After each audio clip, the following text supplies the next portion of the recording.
Parents and children, we find there's a dichotomy, as always, in terms of anything in the Torah. There's good and there's bad in everything. And also, we know that in our relationship with God, there's an element of love and there's an element of fear. Or should I say an element of awe. There's a relationship, in any relationship, there's always at least two different parts to it. One is an element of getting closer, one is an element of drawing away. And this is true in any relationship. And this is also true in the relationship of a child to parents, which unfortunately is not so well known. Most people, when they think about children, all they think about is loving one's child. The Torah actually gives responsibilities to the children towards their parents, and not the parents to the children. It's very interesting. Why is that? And we find that the Torah does not speak of cases where it assumes things are always good. The Torah always talks of cases where the opposite is usually true. In other words, cases a person through their own judgment would never think of. That's what the Torah speaks about. Let me give you an example. The Torah does not talk about a woman's responsibilities to her husband. But the Torah talks about a man's responsibilities to his wife. Why is that? So the rabbis say because it's the man who usually abuses. It's not the woman that abuses the man, it's usually the man that abuses the woman. And therefore, the Torah has to explicitly talk to the man. The Torah, when it talks about man and his children, doesn't really address the parents. It's more addressing the children. Because the Torah assumes normal parents, hopefully, Jewish parents especially, will love their children and give their children and nurture their children and do whatever they want for their children. But what's not so true is, what's the child's response to the parents? So the Torah says two things. We know number one is the fifth commandment of the 10 commandments, is honor your father and mother. Honor your father and mother. We find it's the child's responsibility to honor his parents. Later on, the Bible tells us, it says, you will fear your mother and your father. So there's a dichotomy over here. One is honoring, the other one is respect. Honor goes hand in hand with respect. The Talmud asks, what is honor? So Talmud says, to feed and clothe one's parents and provide them with their basic necessities. So in other words, the parents are poor, the child is wealthy. The child grows up. The mitzvah of honoring one's parents does not apply only when a person is a child. Normally we think, the child's got to honor his parents. But this mitzvah continues when a person's an adult, and that's when it gets hard. When a person's a child, okay, the parent's much bigger. Okay, I can imagine. You have to honor your parents. When a person gets to my age or whatever, and you have to honor your parents, that's much harder. Because we're nearly the same age. I mean, we're adults. It's very hard. So honoring parents is when the children can afford, they have to honor their parents. They have to provide for them. The parents are in need, the child has to provide for their parents. The second side of the dichotomy is a person must fear or respect their parents. How does a person respect their parents? The Talmud says a person is not allowed to sit where their parent normally sits. Because if there's a chair in the house where a person's parent normally sits on, a person shouldn't sit on the chair. A person should stand up when their parent walks in. I mean, who today does that? I mean, we have no concept what it's like to respect people today. It's one of the American things here, we're all equal. It's true, we are all equal. We have to realize, we have to appreciate who did so much for us. So the Torah is telling the child, appreciate your parent. Appreciate what your parent did for you for so many years. And the truth is, a person does not appreciate until they themselves have to change diapers. And they themselves have to stay up at night. And they themselves have to lift and hold the baby, go, cry. And they themselves have to put the child through school. Then they really appreciate, hopefully.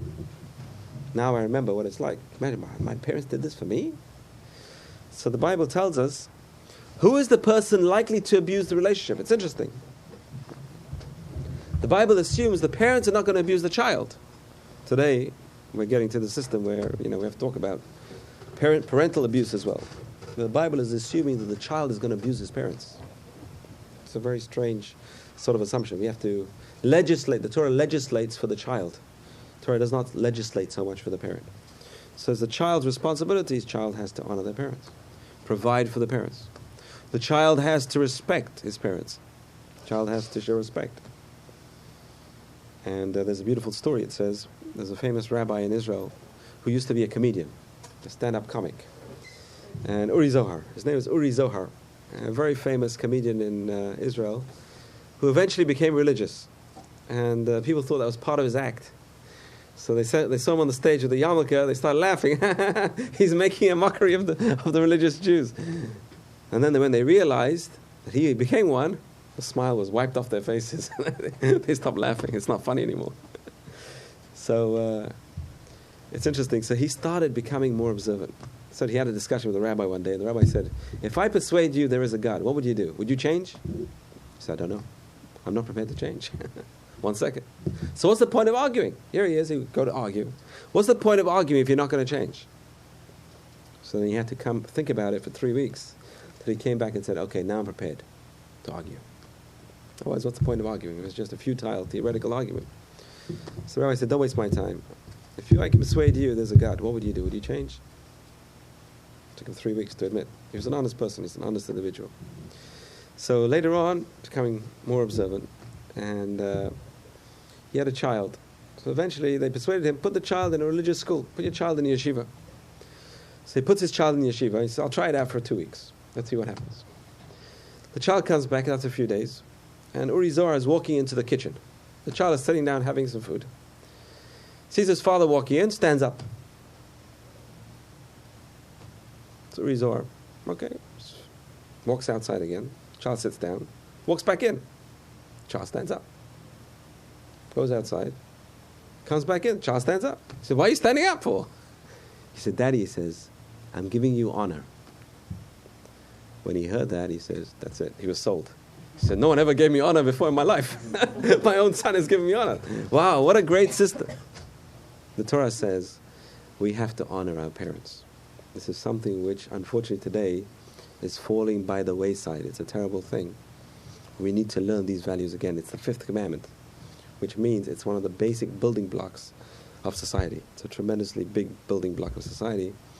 And that's something today is a problem, is so many family units are falling apart. Why are family units falling apart?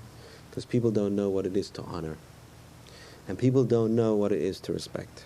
And in any relationship, as we teach a child, if a child can honor and respect his parents, then he can go on, grow up, and honor and respect his wife or spouse. And then he can grow up, and then he can hopefully honor and respect God. But if a child is not taught at an early age to honor and respect, the child doesn't know how to honor and respect. The child won't grow up with these concepts of honoring and respecting. So that's the responsibilities of a child and the parent. What is the responsibilities of the parent to the child? Obviously, support, to raise the child in a wholesome atmosphere, and to educate the child. Now this is a very revolutionary concept, because only up to about 100 years ago, there was no compulsory education. Think about it. It's mind-boggling. Judaism says the world is 5,762 years old. And the scientists say it's billions. But the oldest, according to man, we have the oldest calendar in the world. Judaism has the older calendar. It's older than the Chinese calendar, which is the other older calendar. It's at least 2,000 years older than the Chinese calendar. No one else has an older calendar than Jews. In those 5,762 years, only the last century has modern society stated that a child needs compulsory education. Only the last century.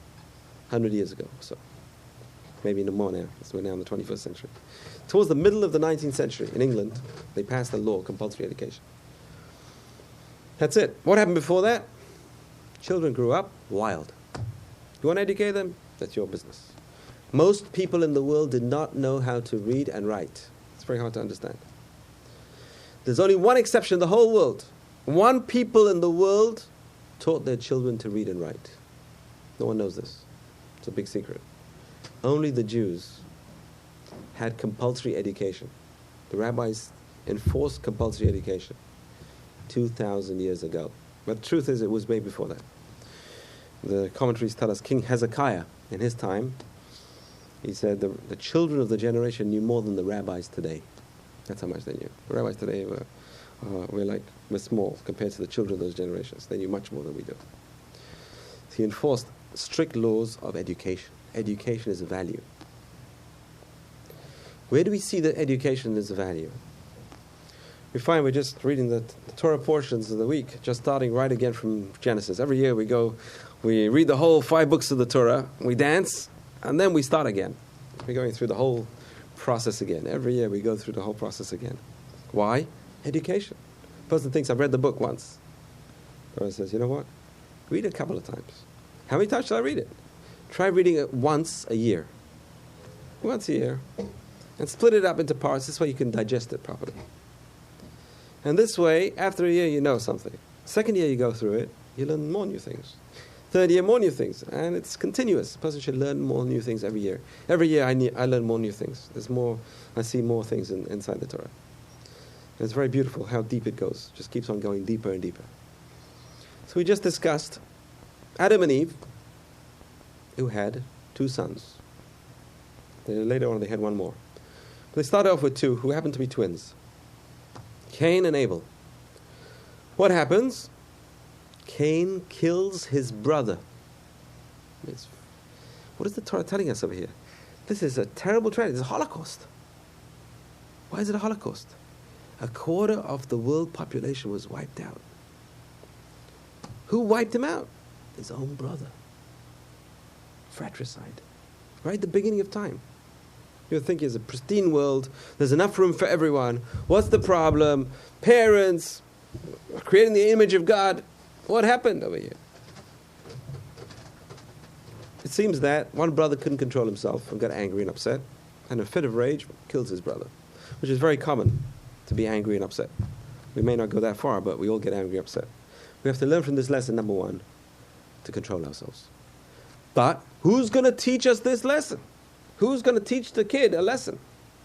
It's the parents' responsibility. Straight away we find the parents failed the responsibilities. Adam and Eve did not teach their children how to behave.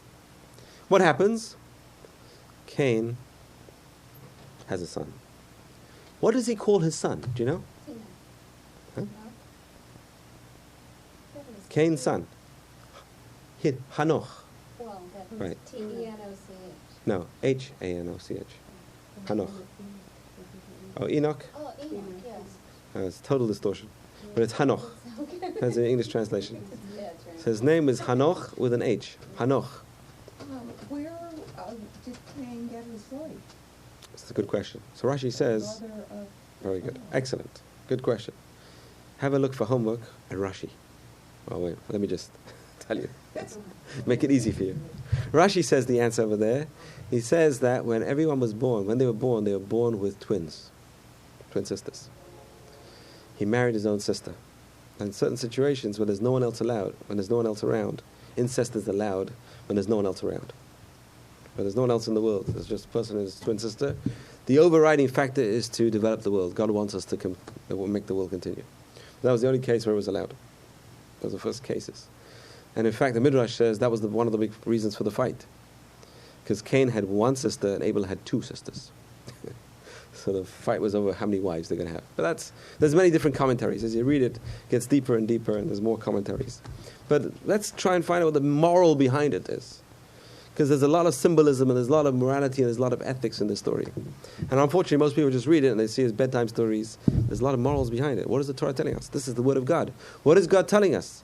The first man, the first woman were the worst parents. They didn't devote themselves to their children. Why? They did not dedicate themselves to it. They didn't educate their children. Cain killed his brother. They failed his parents. What happens?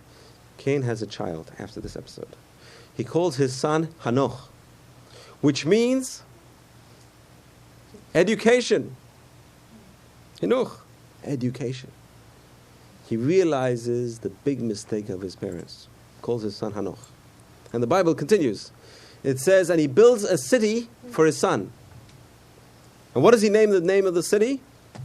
The same as the name of his son, Hanoch. He calls his son education. What's your name? Education. and I'm going to build a city for my son.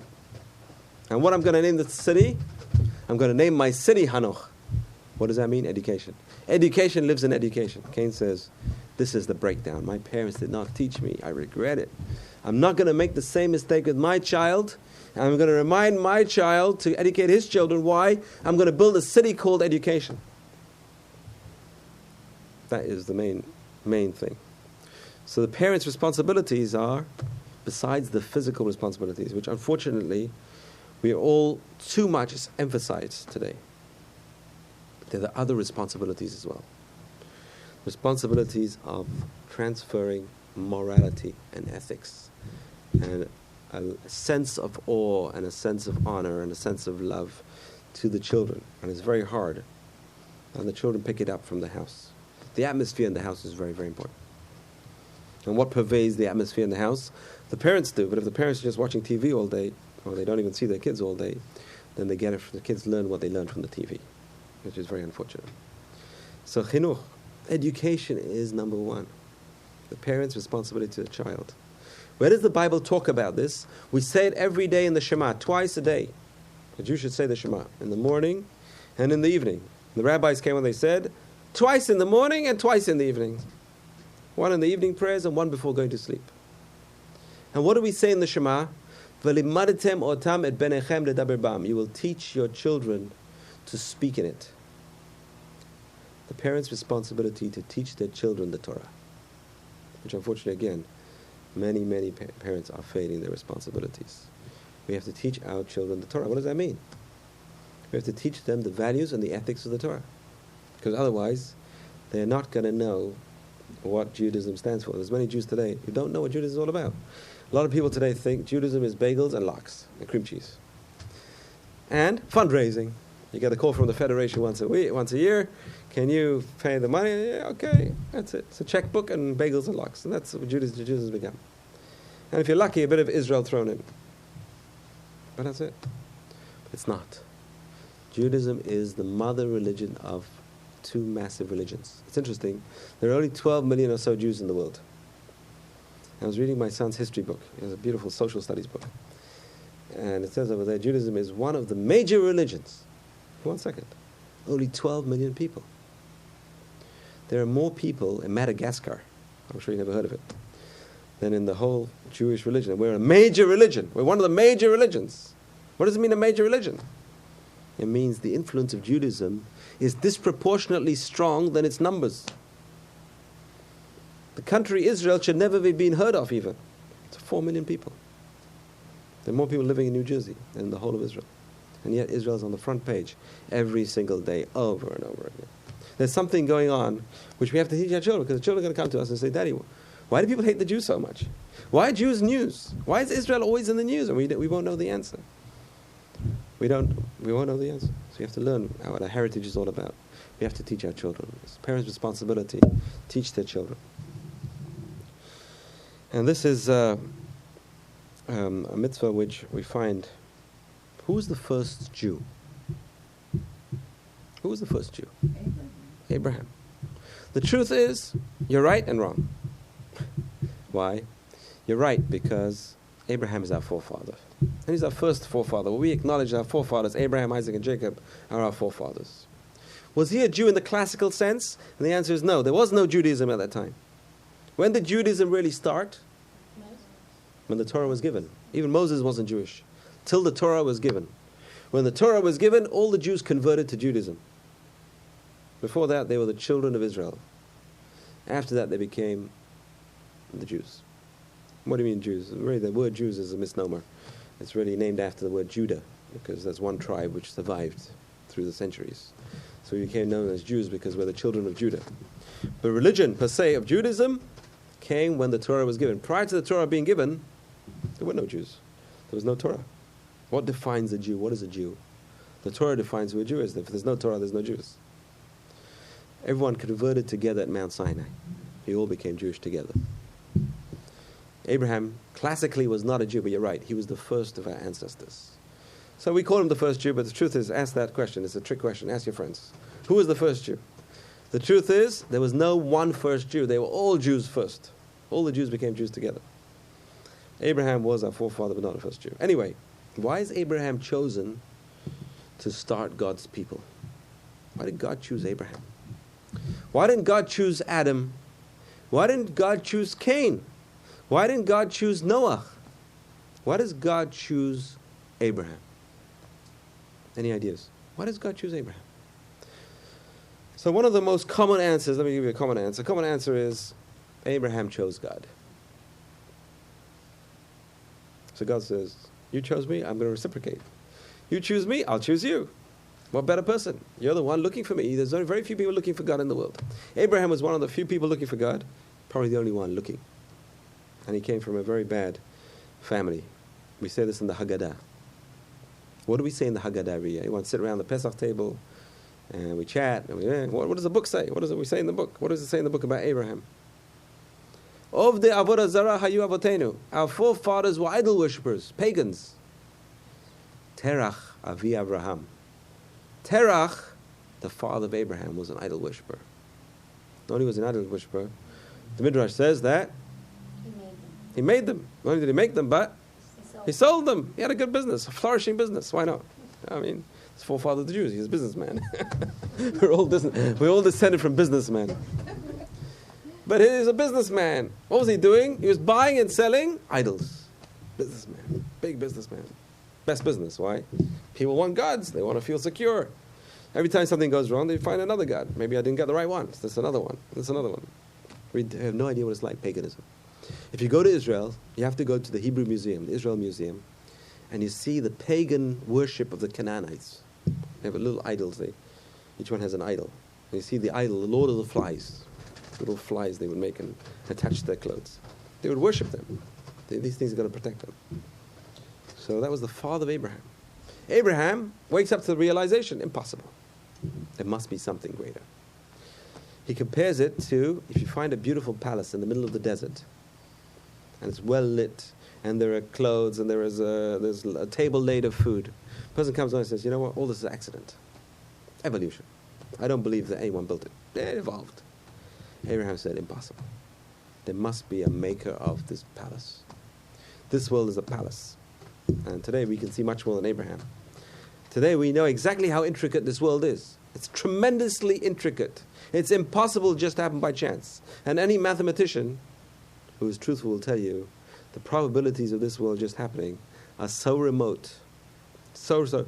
Arthur C. Clarke, one of the great science fiction writers, he investigated, he says, what's the chances of billions and billions of apes sitting at billions and billions of typewriters producing one work of Shakespeare?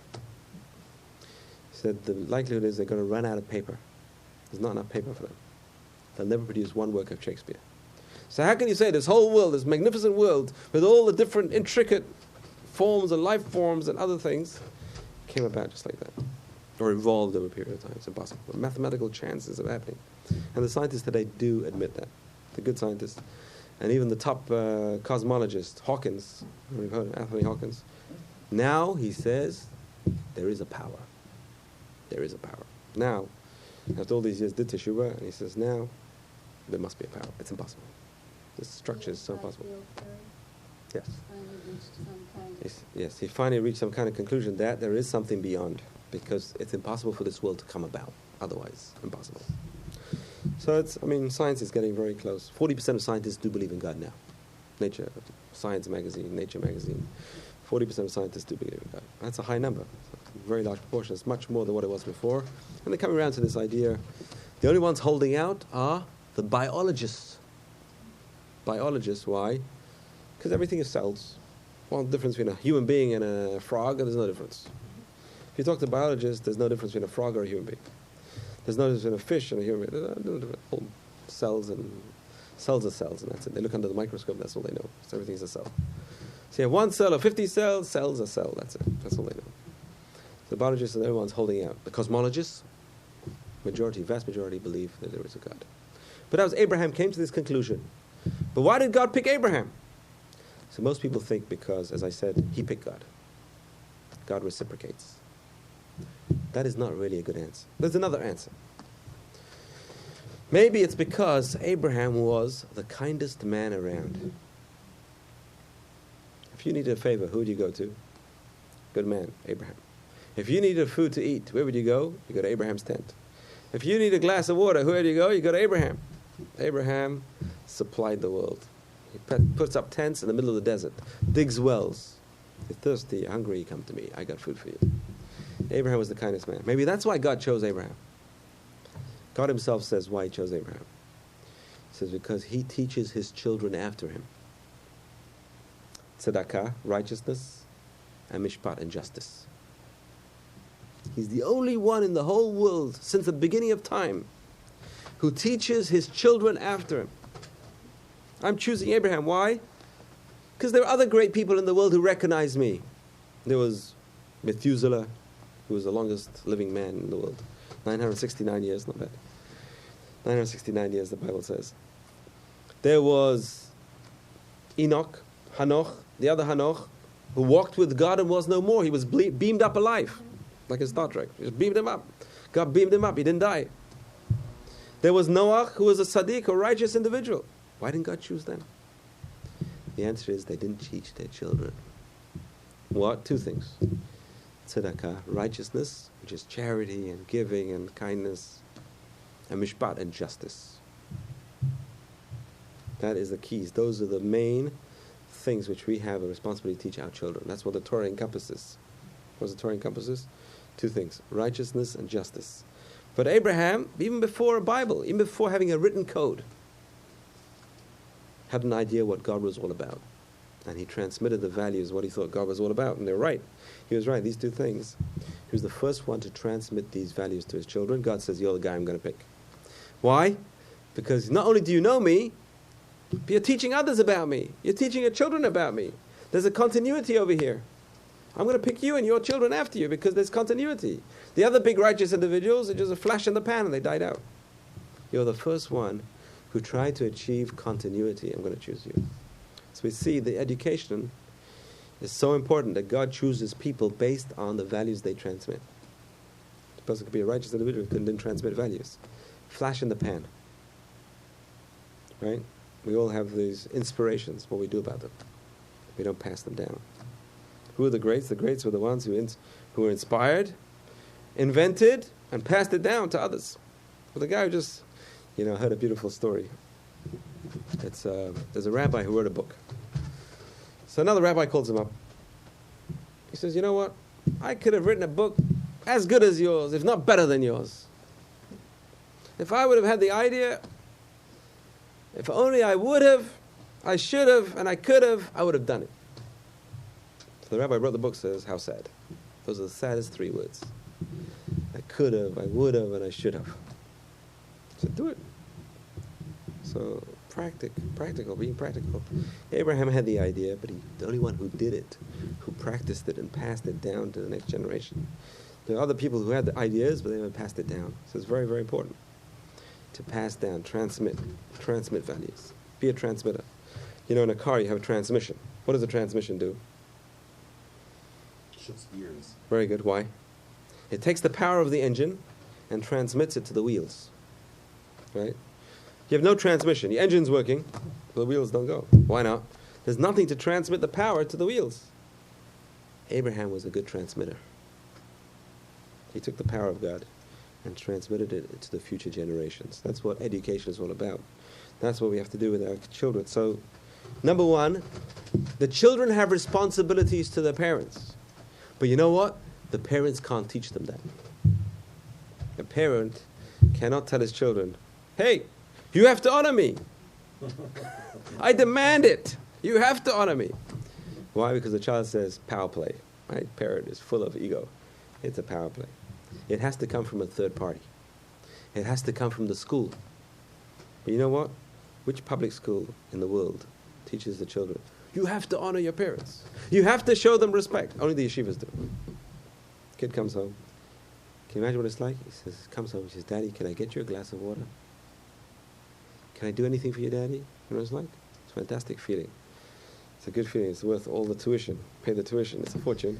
You get it back. Somehow you get it back. The kid stands up for you, gives you honor. Where do you get that in the world? Where today do you get kids honoring their parents? It's a fantastic system. On the other side, the parents have to transmit values to the children. Right? The worst thing is, it's like a garden. You planted these beautiful plants. What happens? You don't care for the garden. Weeds, wild, everything grows wild. A person who had plants as a child. King Solomon says, having children is like planting a garden. He compares it to planting. And that's why we have so many children, because King Solomon says, he says, when you plant in the morning, don't stop. Plant in the evening as well. You don't know which plant is going to grow better. It's like an insurance policy. Keep planting. You don't know which child. Who knows what's going to happen with the children, this one, that one. Yes? I just wanted to mention that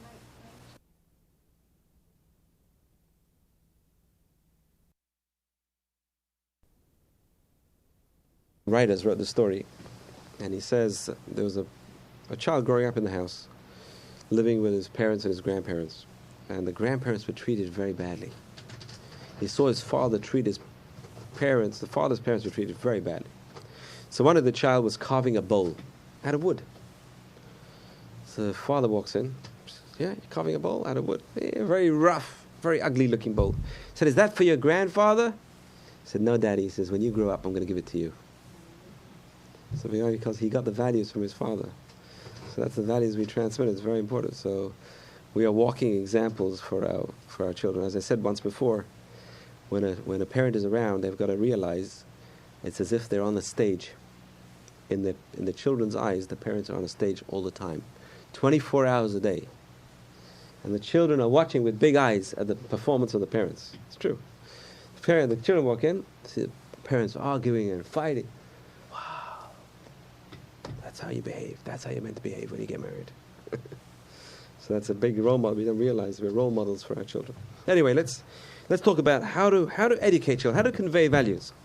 And the main way is, as we said, role model. The main way is to be a role model, and children not only see, but they sense. They have a sixth sense. They can tell even without seeing. How much feeling does a parent have? A parent's doing a good deed. Is he doing it because he wants to do it? He's doing it because he's forced to do it? He doesn't really want to do it. People are forcing him to do it. Number 2, to link historical accounts to something practical. And Judaism is an amazing religion. Why? Because we always have practical examples. For example, our forefathers came out of Egypt. How many years ago was it? 3,200 years ago. We celebrate it how? We have some symbols on the table. We have the matzah they ate. The child can eat it. It's a historical thing which happened 3,200 years ago. We're reenacting it, and the child is feeling and tasting the same things. There's maror because it's bitter. He tastes bitterness. All these things are for the children. To taste it, to feel it, to touch it. By the way, that's modern educational methods. I just started a school in North Jersey, and we're starting from little children. And the educational director, that's her favorite thing, is see the child, tell a child about a tree, and take a child outside. Let him touch a tree and see a tree and feel a tree, then he'll know what a tree is. You tell a child to draw an apple. He doesn't know what an apple is. Give the child the apple in front of him. Let him touch the apple, smell the apple, taste the apple. He'll know what an apple is. Same thing in Judaism. We have to live Judaism. How do we live Judaism? Taste it, touch it, feel it. There's a museum in Philadelphia. My kids, when they were young, that was their favorite museum. It's called the Please Touch Museum.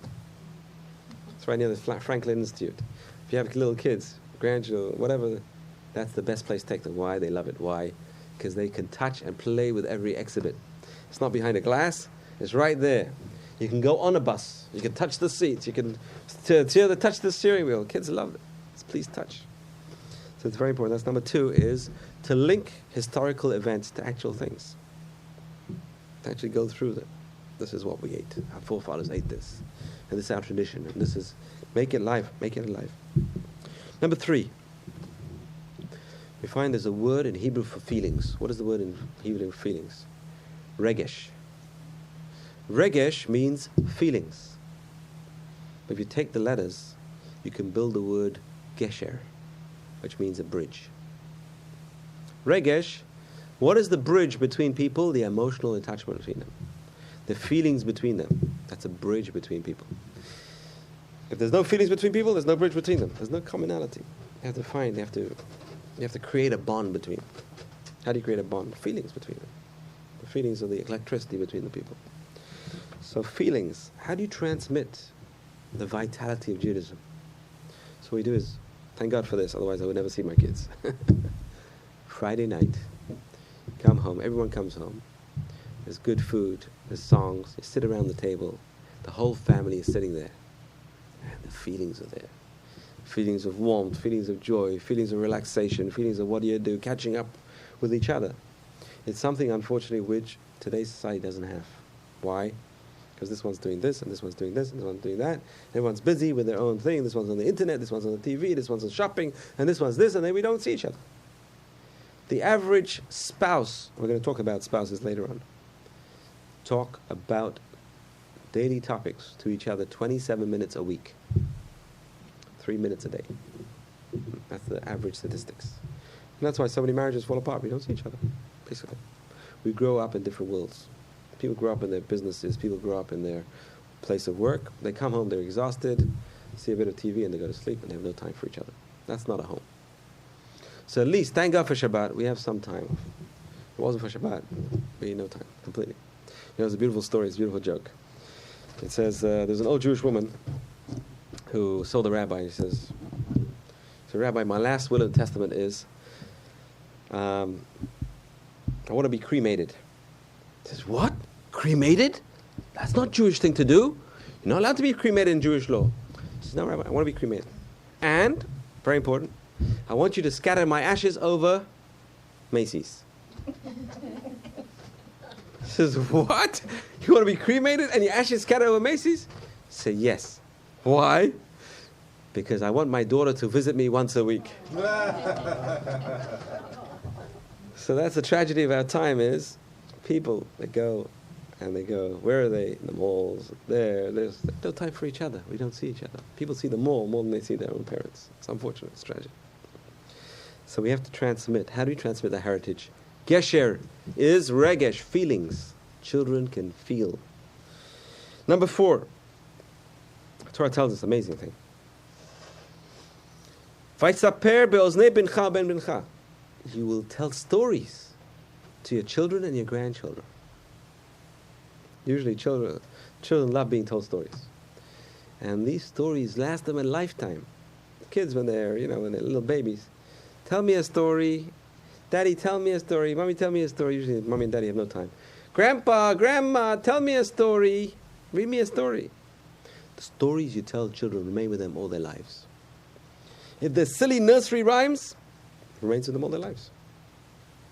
If there's stories of Snow White and the Seven Dwarfs, which has no moral and no nothing, it's a crazy story. It stays with them all their life.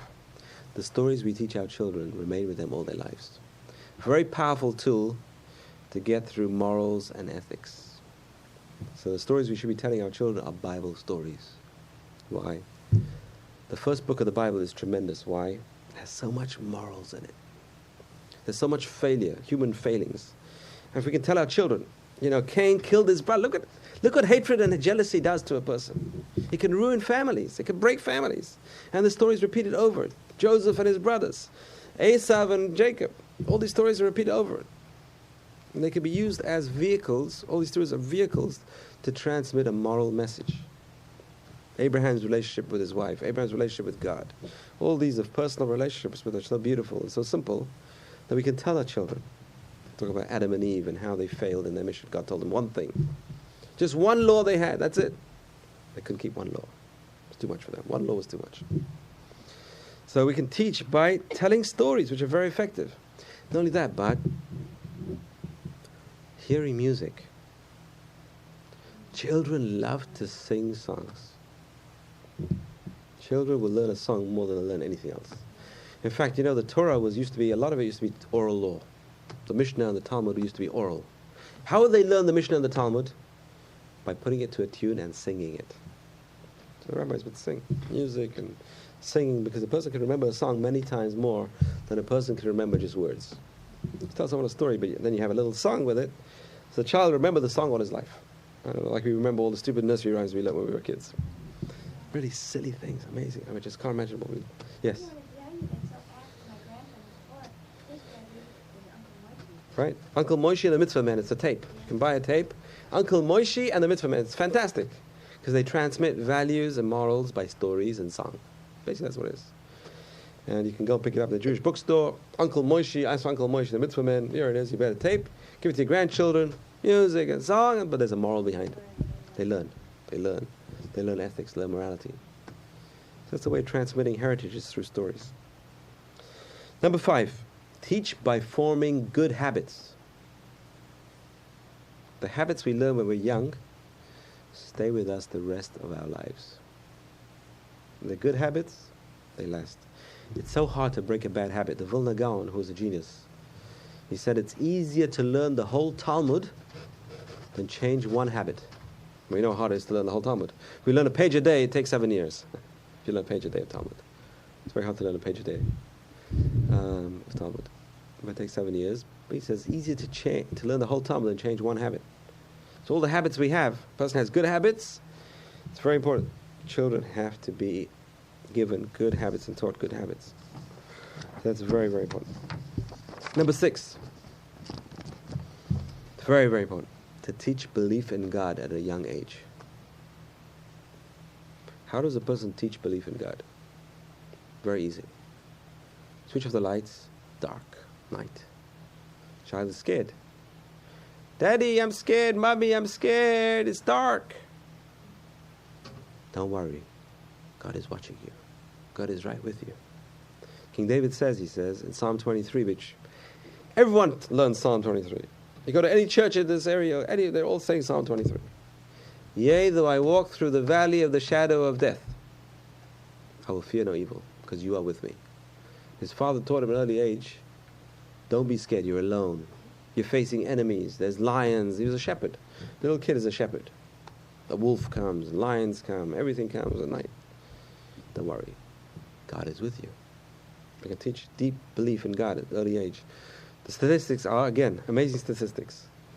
Most people don't question the beliefs they absorbed when they were kids. And even later on in life. Whatever they got when they're kids, they don't think about it again. They either believe in God or not by the age of 10. It's very hard to change them afterwards. They already adopted their belief system. Think about it. They're raised on belief. Person believes. Person not raised on belief, doesn't believe. Okay, there's different variations. Obviously, there's a general rule. But majority of people don't even think about their beliefs. They have no time to think about beliefs. They're busy in Macy's shopping. Hey, they believe. Okay. I do believe or I don't believe. It's very simple. 80% of Americans believe in God. For all the Western civilizations, more than Europe. Why do more Americans believe in God than others? And one of the reasons they give is because there's no state religion. But there's a state religion, people rebel. So it's human nature. But there's no state religion, people believe in God. Look at all the signs up all over the... God bless America. God bless America. God, where's God? Look on the coins. God bless America. Right? God is there. It's one of the fundamentals of this country. It's amazing. Belief in God is there. And that's the person going to transmit at a very early age. It's amazing. And we as Jews, we're the ones who gave the world this idea of one God. We have to do it even more than anyone else. We can't fail our children. We have to transmit belief. So it's very, very important to teach a child this phrase of King David. They walk through the valley of shadow of death. Don't fear. God is with you. God is with the person. It's very important. It's very comforting. The person's alone and there's this. And not only that, but they did medical research today. And they took people in the heart surgery ward and they said the people who pray survive. The statistics are much better. They have less complications. And they come out of surgery quicker and they revitalize quicker. It's belief in God. Why? There's someone to turn to. The person doesn't feel alone. Even when they're alone, they don't feel alone. They talk. Who are they talking to? Talking to God. God is talking to them. So that's very important. And number 7. Each child is an individual. No two children should be brought up the same. Unless they have the same... Every single child is different. It's like you give a diamond to a diamond polisher. You go to Ramat Gan over there. And in Ramat Gan they have the Diamond Institute over there. They have the Bursa over the diamonds. And they're the best diamond polishers in the world, the Israelis. They go there, 2 diamonds. Say, well, first I got to look at the diamond. How do I cut it? Which shape do I cut it in? Each diamond is different. Each diamond has flaws. The floors are this way, you can't cut it in a certain way. Floors are that way, you have to cut it differently. Every child is a diamond. Every child is a precious child. Every child is special. Every child needs their own unique way of education. King Solomon says, this is about 3,000 years old, Hanoch et anar al pi darko. Teach a child according to his way. Every child is different. Everyone, no two children are alike. I have children who've gone to 3 different schools. One went here, one went there, one went there. Child is different. You can't send them all to one school, and they all turn out different. We all know, we're brothers and sisters. We're not the same. We're different.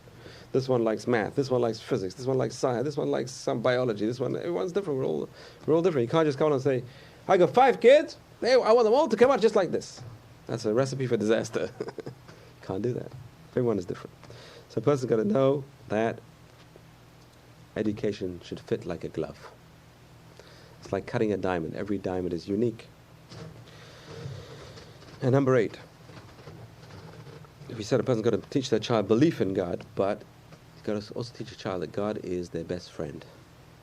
You know, one of the problems we have is we don't stress enough that God loves us. We don't stress enough how much God loves us.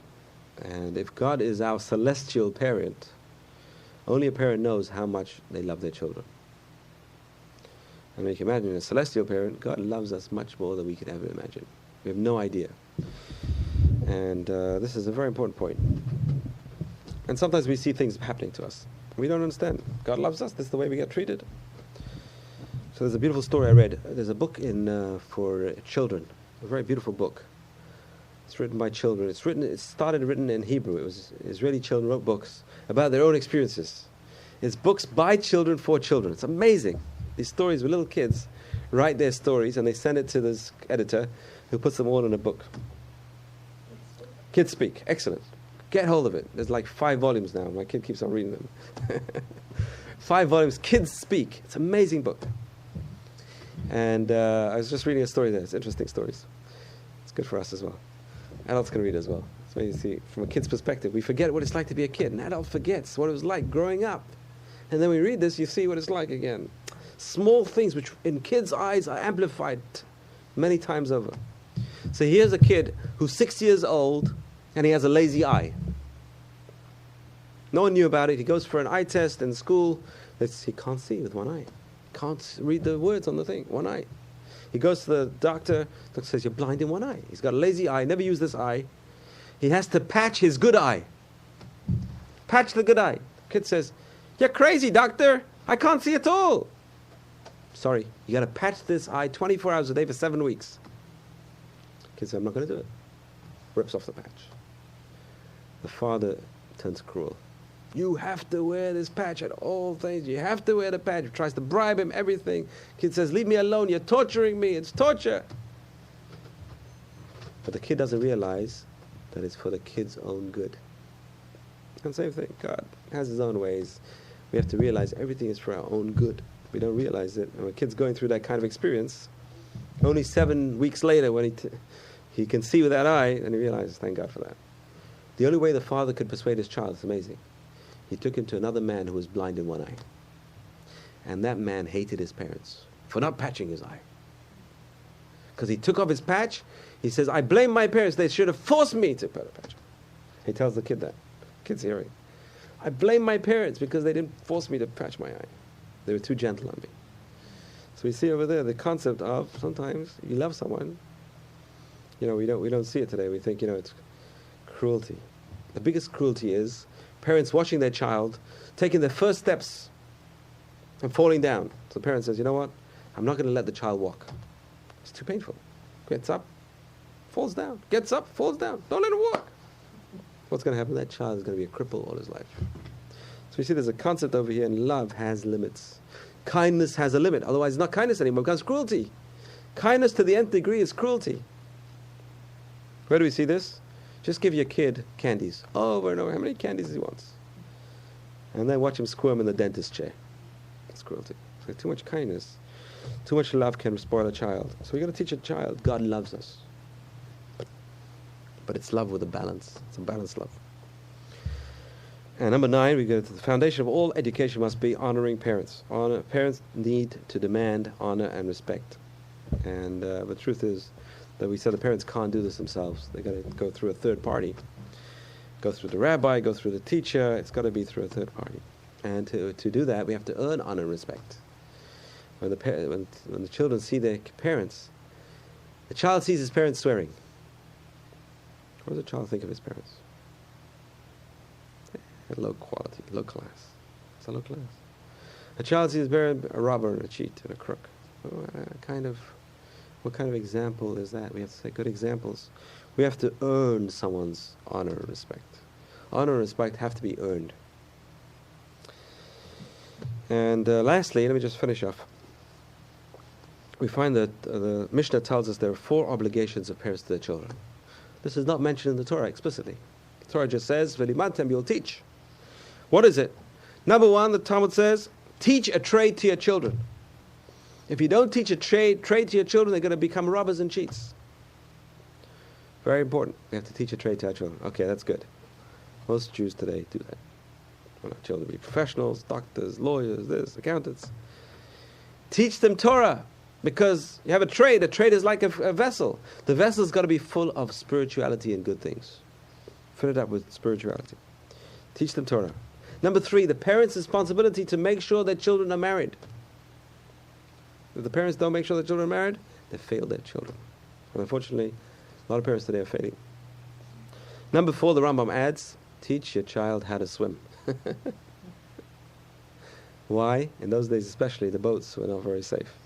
You never know, the guy needed to cross a stream or a river, whatever it is, didn't know how to swim. Boat capsized. There were bridges. The bridges weren't very safe either. But I think today we could apply this Rambam in a different way. Teach your child how to swim means teach your child how to survive in society as a Jew. Teach him how to swim. As a Jew, we need to go against currents. We're surrounded by all different value systems and currents in the world. Teach your child how to swim. How do we do this? And we found that education. I like to compare education to cooking. We all like to cook, or at least we like to eat. So it's like cooking. You find in Jewish law, there's laws of kashrut. Cooking. Torah says you can't cook meat and milk together. The Torah says if you have a meat knife and you cut cheese, that knife has got to be kosher now. You got to boil it in water. Why? Because it's a meat knife and the cheese goes into the pores of the knife. When you pressure the cheese, it goes in. And there's another way of transmitting flavors, which is through something sharp. If you cut an onion with a knife, and then it's a meaty knife, you cut the onion, and then you cut the cheese, more flavor goes in, because the sharp flavor pushes things in. So you find there's 3 ways of transmitting flavors. One way is through pressure. So what happens if you transmit through pressure? What happens? The rabbis say, all you have to do is scrape a very thin layer off the knife. You take a bit of an abrasive and just scrub the knife 10 times. It's kosher. Why? Pressure just pushes in a very thin layer. Number 2 is through something sharp. How much flavor goes in? It goes in the thickness of one's thumb. Okay. But through cooking, how much flavor goes in? It penetrates the whole article. You find, let's apply that to education. Pressure. You got to do it. You better do this. Pressure. How much goes in? Thin layer. You educate a kid with pressure. How much goes in? That was the old system. Didn't work. Pressure doesn't work. Only a little thin layer goes in. You put a bit of flavor, add a bit of spice. A bit more goes in. If you cook a child, you got to cook him. How do you cook a child? You cook a child. It's got to be a 24-hour-a-day process. The school is a bit of flavor. He goes in, he comes out again. But the house, where does he live? He's in the house the rest of the day. It's got to be a 24-hour system. Cooking is a 24-hour. Enveloped with sights and sounds and music and all sorts of things. That's a total system. That's the only way a person is going to transmit values. And that's something which today we're just waking up. Today there are foundations, all the big foundations, all the big rich Jewish guys are now investing their money in Jewish education. They want to start schools. their foundations to start Jewish schools. They just woke up. Without Jewish schools in America, Judaism, gone, dissolved. Why? There's no method of transmitting values. We have to educate. Okay, so that's the topic, is relationship between fathers and parents and children. And next week we're going to talk about in-laws and outlaws. Okay, we'll stop here. Thank you for coming. Bring your friends next week.